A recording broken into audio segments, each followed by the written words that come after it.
So that liminal space that they talk about between life and death, I feel like I experienced that in giving birth to a baby that was stillborn. I sometimes write poetry, and there's a poem that I need to write that's called Stillborn, because that word is so interesting, that it is stillborn, but it also means still, in my case, stillborn.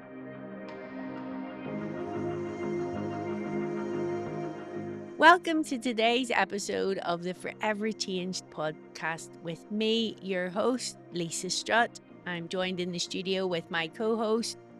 Hi, I'm Linda Miklas. Thank you for joining us today, as Lisa said, for our Forever Changed conversation. Today, we're joined by Mara Sidmore. Mara and I happen to have be enjoying a 20 plus year friendship, and we're just so honored and grateful, Mara, that you are joining us today. So tell us a little bit about yourself. Sure. Thank you, Linda. Thank you, Lisa. It's a pleasure to be here in this space that you've created. What to say? I am a theater artist, I think is the best all-encompassing term to explain what it is that I do. I am a professionally and classically trained actor, have my MFA in acting from the Moscow Art Theater School in collaboration with Harvard University's American Repertory Theater's Institute for Advanced Theater Training. It's where I did my graduate work. And prior to that, I did a degree in my undergrad in education. So I've always kind of lived at the intersection of theater, the actual creation of theater, and education teaching. I'm a professor. I have a full-time job as a professor at a local college. But I also do a lot of corporate work, actually, where I use theater skills as a means of developing leaders and communicators in corporate contexts, many of whom don't get that soft skill training that those of us who are in the arts get. So that's a little bit about my background and my work. Love it. And when you say local university, what local to where? I didn't even mention where you are, where we find you today. Where I'm based. Yes, so I'm based in the Boston area. I live in Somerville, I'm a proud Somervillian, as we call ourselves. And Somerville is right on the border of Boston, so on the same side of the river as Cambridge, where Harvard is located. But I can see Boston from my windows. Yeah, love it. Love it. Third floor windows. Yes, a great view. Yes.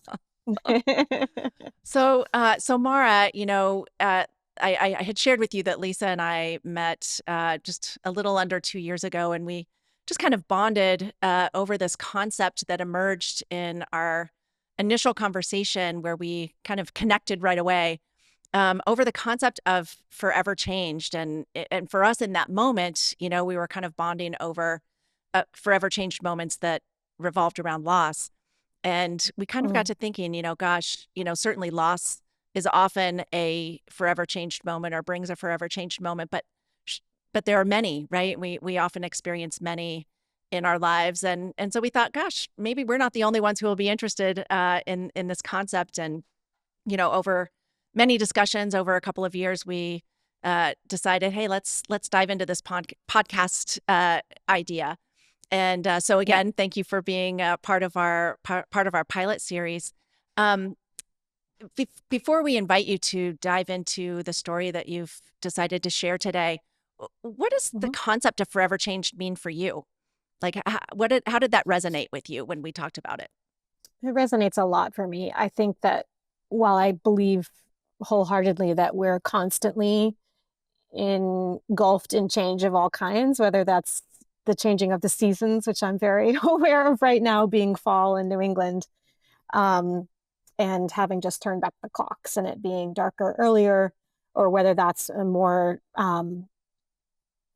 once in a lifetime kind of change. I believe that we're constantly changing. But I think the word that stood out to me was forever changed, and the fact that it's not just change that's existing in the day to day and over time, but potentially a moment or an experience that actually impacted the path or the way that we think or our values for a long time, for forever. Love that. Love that. Thank you. And so what was the thing that invited you to say, sure, I'll do this. I'll do this podcast thing.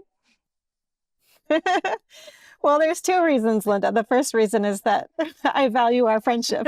Right. Thank you. So, Oh, that's a good wanted to reason. be very much supportive of your endeavor, and really like what you described when you described how you and Lisa met and how you shared um, each other's stories, and that in a way created a relationship between the two of you. And I love that. Part of my corporate work is teaching storytelling, um, and specifically teaching personal stories. And in my acting work, that shows up all the time. So I believe in this concept of sharing each other's stories. So that's the first reason that I said yes. And the second reason I said yes is that the story that I'll be sharing today is something that I feel like it is to do with loss. And at the same time, it's a very redemptive story. And I feel like we don't, as women, talk enough about women's health in general. And my story is one of pregnancy. And I think that it's something that my friends and I are talking about right now around menopause, and how there just isn't enough discourse, dialogue, information out there. And that was certainly my experience in the story that I'll be telling today. So just the desire to spread the information and to encourage others to seek information when you need it. Are you ready to explore To with dive in? us your forever change story? And you can start Yeah, as far back as you want to give us the wider context. I know I'm speaking to sure. someone whose profession is storytelling, so I have no doubt that you have a beginning, a middle, and an end, even if it's your way. Yeah. Well, bear in mind that even though I am a professional storyteller in some ways, I usually use scripts, and this is unscripted. So it's very Great. different. Thanks for the warning. Okay, we got it. But I'll do my best. So, my story is that of the birth of my second son. So I have one son, Noah, who is 15 years old. And when he was 6 years old, so about 9 years ago, I got pregnant with what we thought was going to be our second child. At the time, it was really interesting. I was in a production when I learned I was pregnant, of The Winter's Tale, and I was playing Hermione, who is sort of the lead female role in that play. And I tell you this because part of what I had to do every day while I was in this show was put on a pregnancy belly, because in the play, Hermione starts as pregnant. So it was this very surreal time when I wasn't telling people yet that I was pregnant. And yet every day I would have to prepare myself to play a pregnant woman on stage. It was really fascinating. And then the other thing that came up over the course of doing that production was the word grace. Hermione is someone who's described as being full of grace, but she also uses that word a lot in the text of The Winter's Tale. And that word actually became sort of a touchstone for me as I lived through the rest of that year. So that show finished, and I actually was seeing, I was at one OBGYN practice, where I felt fine going there, but I actually was on the list for another doctor's office in the area because I was a little bit older. I knew that I was high risk. My first pregnancy my son was born prematurely. So I was kind of in a high risk category for multiple reasons, not just my age. And so I was on a waiting list with another doctor's office. And due to some complications with insurance, I hadn't had a particular blood test at my first practice where I was being seen. I, for insurance reasons, just didn't have that test done. After the show closed I think it was late January, I got a phone call saying Dr. Hardiman's office actually has a space available if you want to come and join her practice at this point in your pregnancy. And I did, and I switched. And I saw her for the first time in February of 2016. And she said, you know, you're at the age where this blood test is really important. So we're going to go ahead and do it. Don't worry about the insurance part of it. We'll take care of it. And I had the blood test done, didn't think too much about it until a few weeks later. I remember the moment vividly. I was coming up out of the tea after being at a meeting downtown, and I was with a colleague of mine at the time, and I was in CVS, and I can't remember why I was in CVS. I may have been picking up prescription. I'm not sure. But I saw the phone call from the doctor's office come through from the OBGYN, and I thought I should probably pick this up. So I did. And she is kind of has a wonderful reputation for being just no BS. And she right then and there said, I need to tell you, we got your blood test results back, and I need to tell you that something has been flagged. And are you sitting down? And I said, no, I'm in CVS, but I think I'm not going to be able to wait to hear what you have to share with me. So please go ahead and share. And she shared that there was a genetic flag in the blood screening, and that they believed, although they would do further testing, that I actually was carrying a baby that had trisomy 18. I had never heard of trisomy 18. I had no idea what it meant. I remember feeling completely shocked and unclear about what this might mean for the future. And she explained to me, and this didn't really sink in at the time, but did later, that trisomy 18 means there's an extra 18th chromosome, and you're meant to have 2 chromosomes, and that this extra 18th chromosome could send signals to the brain and the body that would cause pretty extreme both physical and developmental delays in the baby.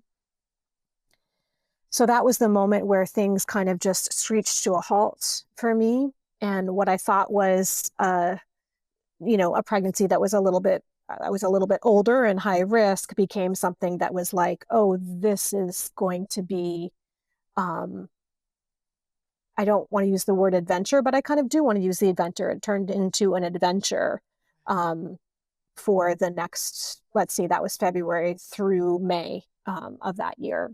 I confided in that colleague right away and said she was aware that I was pregnant, and she said, what can we do? And I said, I think I need to drop you off at work and go home and figure out what this means. So I remember dropping her back at the office. At the time, I was working at a theater company, and I was the director of education there, and she was a colleague of mine in the education department. So I dropped her off at our office and called my husband at the time and said, I just got some news about this blood test. Don't know what it means, but it obviously is urgent, and we need to decide what our next steps are going to be. Yeah. And that was that day. That moment of that day is really sort of burned in my memory. I remember the fluorescent lights in the pharmacy. Yeah. I remember which exact pharmacy it was and where in the city I was. I remember the drive back to the theater company's office. I remember being on the phone with my husband and telling him. The rest of it is a bit of a blur. Yeah. Yeah. No, thank you so much for sharing that, because it's stunning to me that your logic kicked in, to the extent that you could deliver your colleague to work and deliver yourself home in the wake of receiving this news. Moving on from there, I remember next going in and getting an ultrasound, and probably that happened within a couple of days, and the diagnosis was confirmed. It was trisomy 18. They could see some physical characteristics. They did some further blood work, and the blood work was confirmed as well. And we had a meeting with a geneticist as part of the hospital that we were getting the testing done at.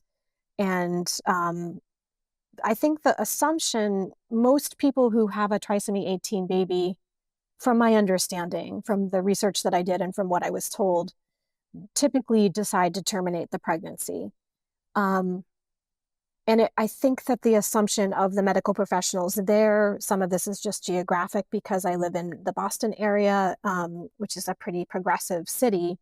I think the assumption was indeed that I would terminate the pregnancy.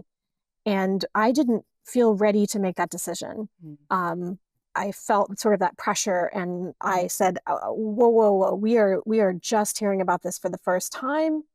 I need to understand what this means. I need to make a decision that is right for me, that's an individual decision for myself and my family, that is not what is typical or normal in this situation. Yeah. So I remember Right. kind of like halting the process. And that's when things really began to unfold in what I think of as kind of a mysterious way. The next few months, that was February, starting to be early March. And I ended up deciding over time through many, many thoughtful conversations, including with the medical team that I had at the OBGYN's office, but then also she put into place for me a pediatric doctor who, once your child is born, they have their own doctor. And so they pulled in someone from pediatrics. I had a meeting at the hospital where if I decided that I wanted to go ahead and try to deliver this baby, that I would be supported by this team. And I was astonished and completely moved with the generosity, the kindness, the thoughtfulness, the time that was invested in me, and just the depth of humanity that I experienced at that time. It was incredible. And I gained so much perspective for, we think of pregnancy as being this wonderful time, but these are people who are dealing with both sides of it, who are dealing Right. with loss all the time, as well as with the miracle of birth. Um, and so that really changed my perspective on those who are involved in that work and gave me just tremendous respect.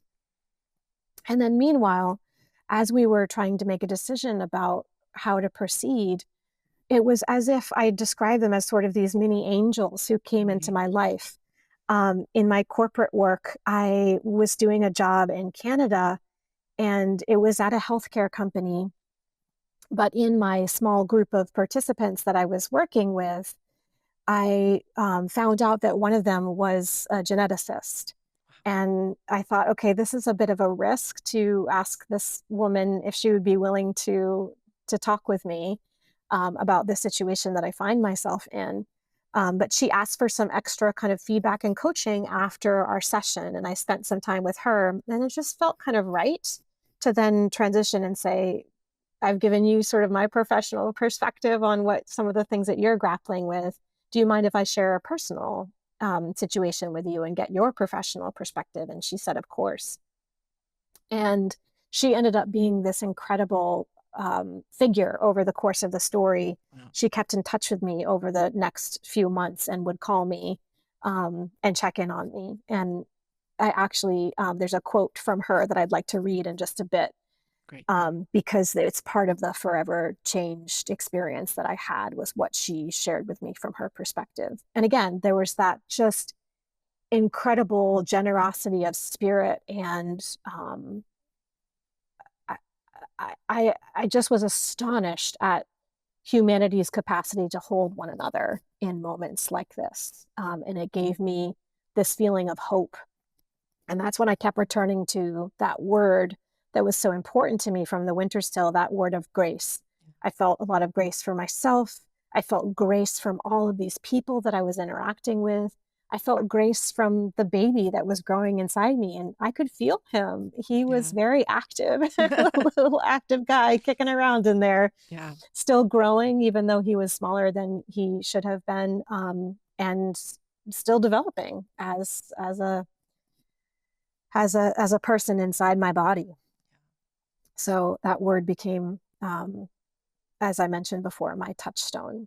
And at the same time, I was experiencing this really odd, what I think is very normal, but it was given my what I was going through is very odd, which was that everybody, we had unfortunately or fortunately, I don't know, depends on how you look at it, had started telling people at the end of the first trimester that we were pregnant. And that was in about January.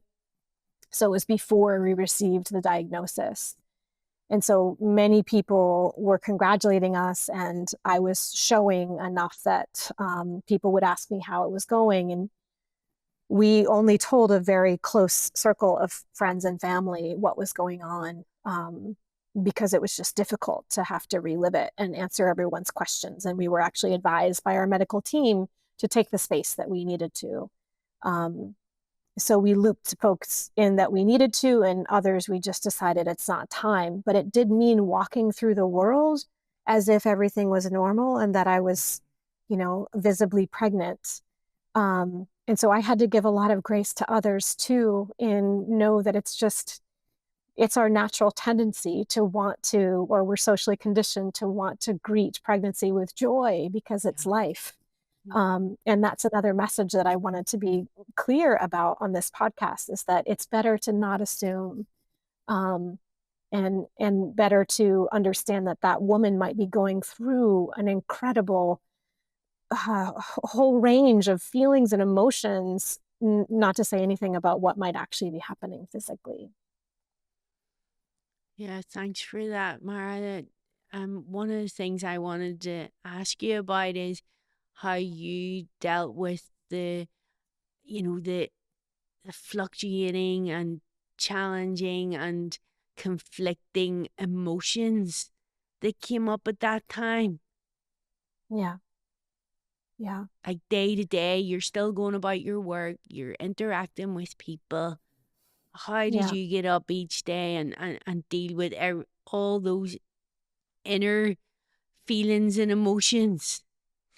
Yeah. Yeah. I think it was a time of profoundly living moment to moment. Um, and it was just about getting through each moment, and not in a way of like, oh gosh, I have this mountain of a day in front of me. In fact, I was astonished by how peaceful I felt. I had waves of emotion, don't get me wrong, where I was grieving and confused and afraid for sure.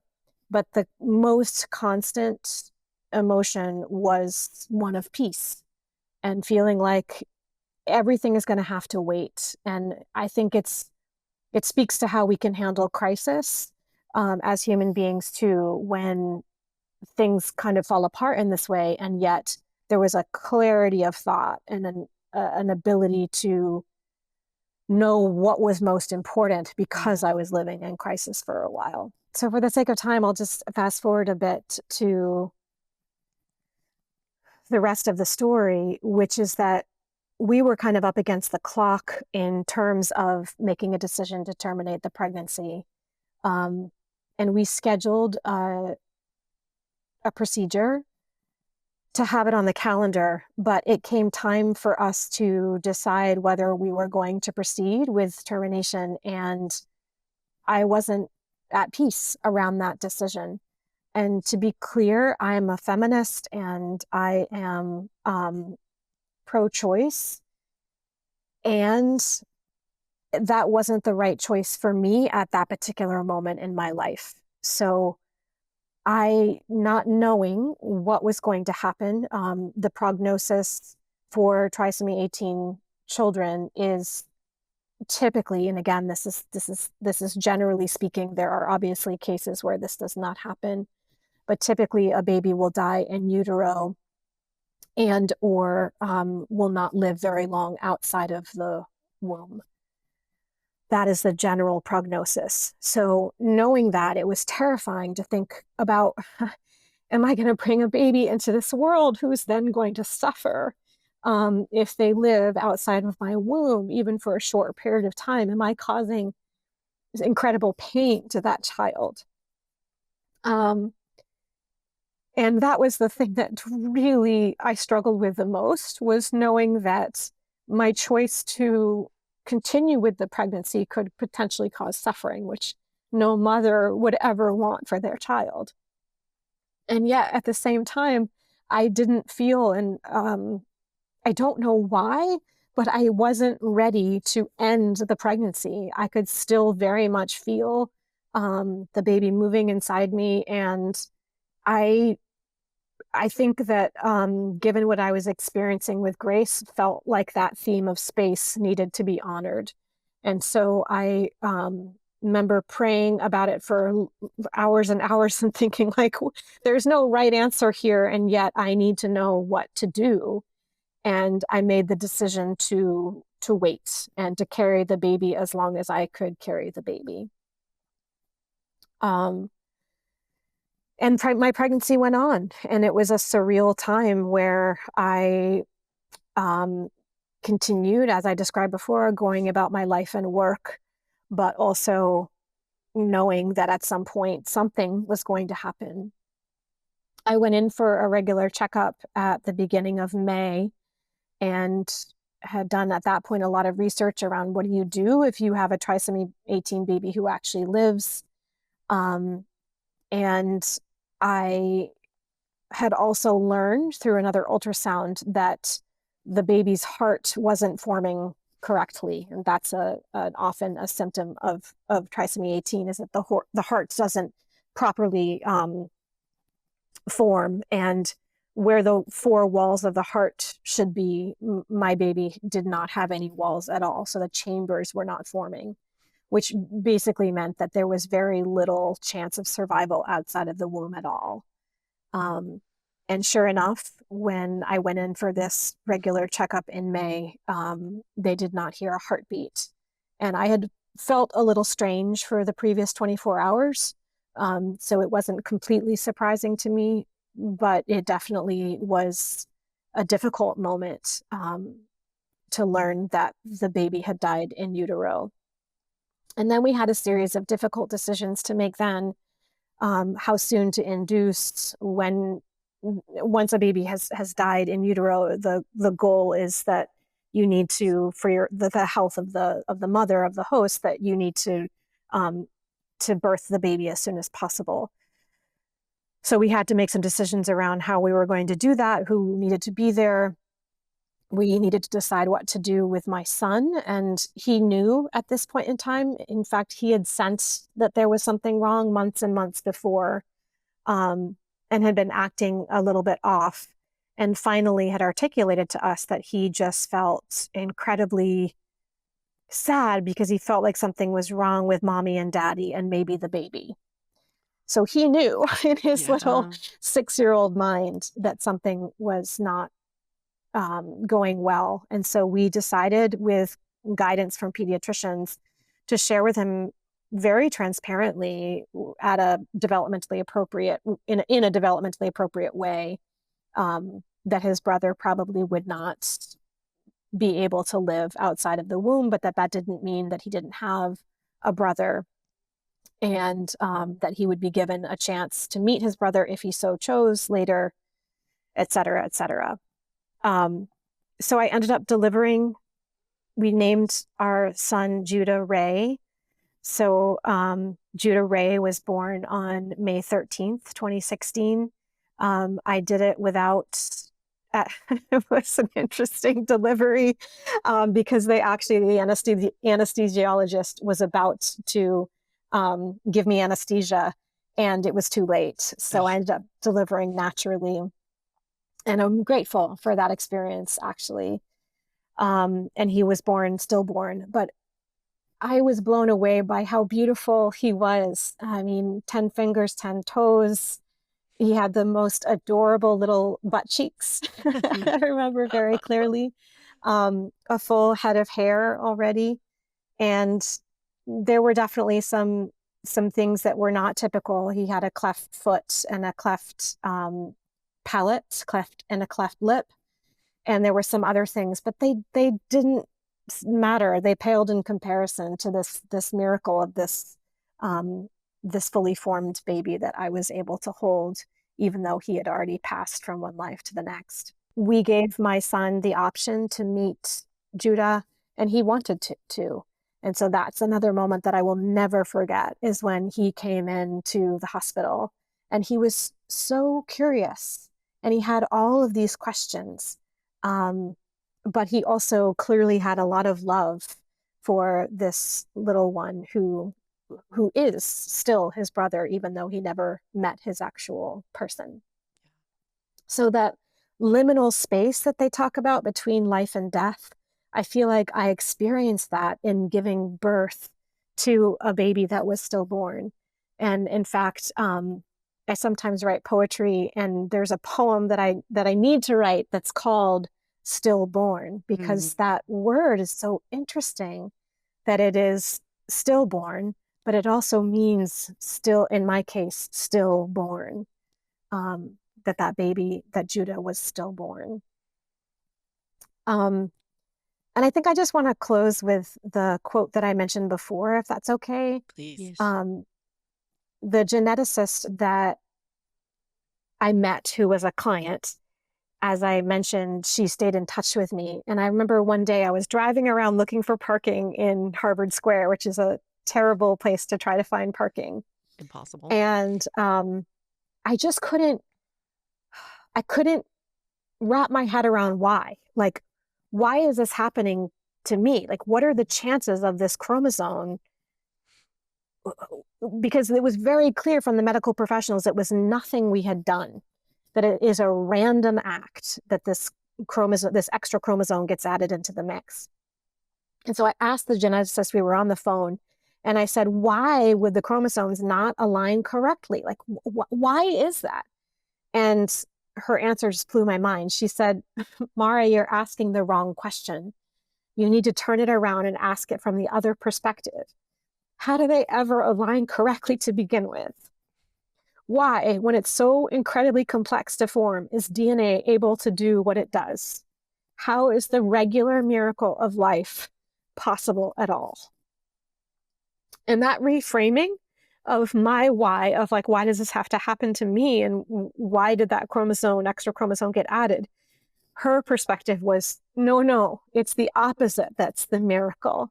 The miracle is that this happens at all. And that like just released something in me to think about, right. I'm living one version of the story, but how miraculous is it that every day women get to experience the miracle? And I had to in my previous pregnancy, with a now healthy 15-year-old. And what a miracle that is, and how lucky we are that can happen. And that quote in and of itself is really what I think was the essence of my forever change, was seeing the miracle that is life to begin with. Honestly, we're in a studio here, Mara, but you could hear a pin drop. It's Thank you for sharing your story. Like, you really took us on the journey of it, and even painting the picture of you in Harvard Square having the conversation with the geneticist and giving us that gift of a reframe. We're coaches. We love reframes. It's the space we live in. And it's such a powerful reframe. I've experienced loss myself, and I think that you've given me a gift today in thinking like I get to be here. And I appreciate what you've shared so much. I think it's so powerful and will be so helpful for our listeners. So I knew the story. I didn't walk alongside you throughout the story, but was present shortly thereafter. And thank you for sharing. It's such a powerful story from so many angles, which of course, you being the master storyteller, gave us the gift of those many angles. That you brought Noah into it, that was going to be one of my questions. Like, how did you bring him along through these pieces? It doesn't surprise me that his intuition was as strong as you described, and you were able to respond to his query and his curiosity in such a beautiful way. one of the reasons, as you shared, early on, one of the reasons that you accepted the invitation to share this particular story at this particular time was to shine a light on something that we don't talk about, and that others like you in a situation like that might feel very alone, and this is an opportunity for them not to. What pearl might you offer someone walking a similar path? I know it's not going to be the same path; it's very unique to you, but Mm. walking a similar path, what pearl would you offer them? I think it's to really trust that, in spite of us knowing that the world can be very divisive, and there's a lot of negativity, particularly right now in the United States, that humans do want to hear each other's stories and connect in deep, meaningful ways. Um, and that you should look for your angels and not be afraid. I mean, I took a risk by asking that client whether she'd be willing.